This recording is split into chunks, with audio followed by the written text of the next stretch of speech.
Hi ಎಲ್ರಿಗೂ ನಮಸ್ಕಾರ. Welcome back to my YouTube channel. ನಾನಿವತ್ತು ಹೇಳ್ತಾ ಇರೋ ಟಾಪಿಕ್ ಬಂದು ತಲೆಯಲ್ಲಿರ್ತಕ್ಕಂಥ ಡ್ಯಾಂಡ್ರಫ್ನ ಯಾವ ರೀತಿ ಕಡಿಮೆ ಮಾಡೋದು, ಹಾಗೆ ಡ್ಯಾಂಡ್ರಫ್ ಇರೋದ್ರಿಂದ ನಮ್ಮ ತಲೆ ತುಂಬ ಕಡ್ತಾ ಆಗ್ತಾ ಇದೆ, ತುಂಬ ಇಚ್ಚಿಂಗ್ ಅನಿಸ್ತಾ ಇದೆ ಅನ್ನೋದಾದರೆ ಯಾವ ರೀತಿ ಇದನ್ನು ಕಡಿಮೆ ಮಾಡ್ಕೋಬೋದು ಅಂತ ನಾನು ನಿಮಗೆ ತಿಳಿಸ್ಕೊಡ್ತೀನಿ. ಬರೀ 2 ಪದಾರ್ಥದಿಂದ ನೀವು ಇದನ್ನು ಕನ್ಸಿಸ್ಟೆನ್ಸಿಯಾಗಿ ಮೇಂಟೈನ್ ಮಾಡ್ತಾ ಬಂದರೆ ನಿಮ್ಮ ತಲೆಯಲ್ಲಿ ಡ್ಯಾಂಡ್ರಫ್ ಇರೋದಿಲ್ಲ. ಅದು ಯಾವ ರೀತಿ ಮಾಡೋದು ಅಂತ ನಾನು ನಿಮ್ಗೆ ತಿಳಿಸ್ಕೊಡ್ತೀನಿ. ಮೊದಲನೇದಾಗಿ ನಾನೊಂದು ಜಾರ್ ತೊಗೊಂಡಿದ್ದೀನಿ. ಅದಕ್ಕೆ ನಾನು 1 ಸ್ಪೂನಷ್ಟು ಮೆಂತ್ಯಕಾಳನ್ನ ಹಾಕ್ಕೊಳ್ತಾ ಇದ್ದೀನಿ. ಇದನ್ನು ಬ್ಲೆಂಡ್ ಮಾಡ್ಕೊಳ್ತೀನಿ. ಈಗ ನೋಡಿ, ಈ ರೀತಿ ಪೌಡ್ರ್ ಆಗಿದೆ. ಇದಕ್ಕೆ ನಾನು 2 ಎಗ್ ತೊಗೊಂಡಿದ್ದೀನಿ. ಆ ಎಗ್ಗಲ್ಲಿ ನನಗೆ ಎಗ್ ವೈಟ್ ಅಷ್ಟೇ ಬೇಕಾಗಿರೋದು, ಎಲ್ಲೋ ಬೇಕಾಗಿಲ್ಲ. ಮೊಟ್ಟೆಯ ತುದಿಗೆ ಒಂದು ಹೋಲ್ ಮಾಡಿ ಸಣ್ಣದಾಗಿ, ಆವಾಗ ಈ ರೀತಿ ಶೇಕ್ ಮಾಡ್ತಾ ಬಂದರೆ ಎಗ್ ವೈಟ್ ಅಷ್ಟೇ ಬೀಳುತ್ತೆ, ಎಲ್ಲೋ ಬೀಳಲ್ಲ. ಈ ರೀತಿಯಾಗಿ ನಾವು ಎಗ್ ವೈಟ್ನ ರೆಡಿ ಮಾಡ್ಕೋಬೇಕು. ಈಗ ರೆಡಿಯಾಗಿರ್ತಕ್ಕಂಥ ಪೌಡ್ರನ್ನ ನಾನು ಇದಕ್ಕೆ ಹಾಕ್ಕೊಳ್ತಾ ಇದ್ದೀನಿ. ಇದನ್ನು ಚೆನ್ನಾಗಿ ಮಿಕ್ಸ್ ಮಾಡಬೇಕು. ಮೆಂತ್ಯ ಪೌಡರು ಎಗ್ ವೈಟ್ ಜೊತೆ ಚೆನ್ನಾಗಿ ಮಿಕ್ಸ್ ಆಗಬೇಕು. ಪೌಡರ್ ಬೇರೆ, ಲಿಕ್ವಿಡ್ ಬೇರೆ ಆಗಬಾರ್ದು, ಎರಡು ಚೆನ್ನಾಗಿ ಮಿಕ್ಸ್ ಆಗಬೇಕು. ಆ ರೀತಿ ಚೆನ್ನಾಗಿ ನಾವು ಮಿಕ್ಸ್ ಮಾಡಬೇಕು. ಮೆಂತ್ಯ ಪೌಡರ್ ಬಳಸೋದ್ರಿಂದ ನಮ್ಮ ಹೇರ್ ತುಂಬ ಚೆನ್ನಾಗಿ ಗ್ರೋತ್ ಆಗುತ್ತೆ, ಹಾಗೆ ಡ್ಯಾಂಡ್ರಫ್ ಇರೋದಿಲ್ಲ. ನಂತರ ಹೇರ್ ಕೂಡ ಥಿಕ್ನೆಸ್ ಆಗಿ ಬೆಳೆಯುತ್ತೆ, ಹಾಗೆ ಸ್ಟ್ರಾಂಗ್ ಇರುತ್ತೆ. ಎಗ್ ವೈಟ್ ಉಪಯೋಗಿಸೋದ್ರಿಂದ ನಮ್ಮ ಕೂದಲು ತುಂಬ ಸ್ಮೂತ್ ಆಗುತ್ತೆ, ಹಾಗೆ ಸ್ಟ್ರೆಂತ್ನ ಕೊಡುತ್ತೆ ಹೇರ್ಗೆ, ಹಾಗೆ ಹೇರ್ ಕೂಡ ಚೆನ್ನಾಗಿ ಗ್ರೋತ್ ಆಗುತ್ತೆ.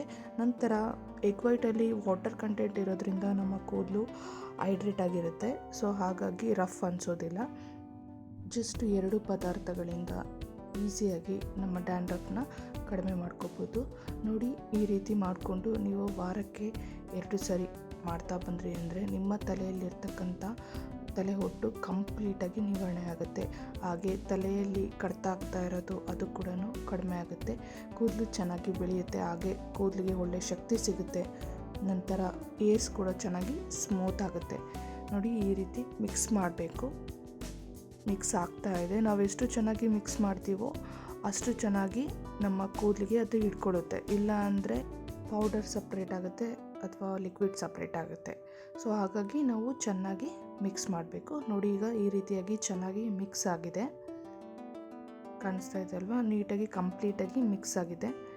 ಈಗ ನಾವು ಇದನ್ನು ಒಂದು ಬ್ರಷ್ ತೊಗೊಂಡು ತಲೆಯನ್ನು ನೀಟಾಗಿ ಚೆನ್ನಾಗಿ ಡಿವೈಡ್ ಮಾಡಿಕೊಂಡು, 2 ಕಡೆ ಡಿವೈಡ್ ಮಾಡಿಕೊಂಡು ಈ ರೀತಿ ಹಚ್ಕೊಬರ್ಬೇಕು. ಕೈಯಲ್ಲಿ ಹಚ್ಚೋಕೆ ಹೋಗ್ಬಿಡಿ. ಈ ರೀತಿ ಬ್ರಷ್ ತೊಗೊಂಡು ಹಚ್ಚೋದ್ರಿಂದ ಕಂಪ್ಲೀಟಾಗಿ ರೂಟ್ಗೆಲ್ಲ ಹೋಗುತ್ತೆ. ನೋಡಿ, ಈ ರೀತಿಯಾಗಿ ಚೆನ್ನಾಗಿ ಹಚ್ಕೊಳ್ಳಿ.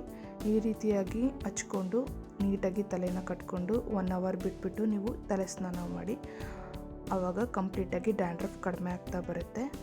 ಕೂದಲನ್ನ ಈ ರೀತಿ ಡಿವೈಡ್ ಆಗಿ ನೀಟಾಗಿ ನೀವು ಅಪ್ಲೈ ಮಾಡ್ತಾ ಬಂದ್ರಿ ಅಂದರೆ ಅದು ನೀಟಾಗಿ ರೂಟ್ಗೆ ಹೋಗುತ್ತೆ. ಆವಾಗ ಡ್ಯಾಂಡ್ರಫ್ ಕೂಡ ಈಸಿಯಾಗಿ ನಿಮಗೆ ಕಂಟ್ರೋಲ್ ಆಗುತ್ತೆ. ನೋಡಿ, ಈ ರೀತಿ ನೀಟಾಗಿ ಹಚ್ಕೋತಾ ಬರಬೇಕು. ಕಂಪ್ಲೀಟಾಗಿ ನಿಮಗೆ ಎಲ್ಲೆಲ್ಲಿ ಡ್ಯಾಂಡ್ರಫ್ ಜಾಸ್ತಿ ಇದೆ ಅನಿಸುತ್ತೋ ಅಲ್ಲೆಲ್ಲ ಒಂದು 2 ಕೋಟ್ನ ನೀಟಾಗಿ ಈ ರೀತಿ ಹಚ್ಕೊಳ್ಳಿ. ಆವಾಗ ಬೇಗನೆ ಡ್ಯಾಂಡ್ರಫ್ ಕಡಿಮೆ ಆಗುತ್ತೆ. ಈಸಿಯಾಗಿ ಯಾವ ರೀತಿ ಡ್ಯಾಂಡ್ರಫ್ನ ರಿಮೂವ್ ಮಾಡೋದು ಅಂತ ನಾನು ನಿಮಗೆ ತೋರಿಸ್ಕೊಟ್ಟಿದ್ದೀನಿ. ಈ ವಿಡಿಯೋ ನಿಮಗೆ ಇಷ್ಟ ಆಗಿದರೆ ದಯವಿಟ್ಟು ಲೈಕ್ ಮಾಡಿ, ಕಮೆಂಟ್ ಮಾಡಿ, ಶೇರ್ ಮಾಡಿ, ಹಾಗೆ ಸಬ್ಸ್ಕ್ರೈಬ್ ಮಾಡಿ.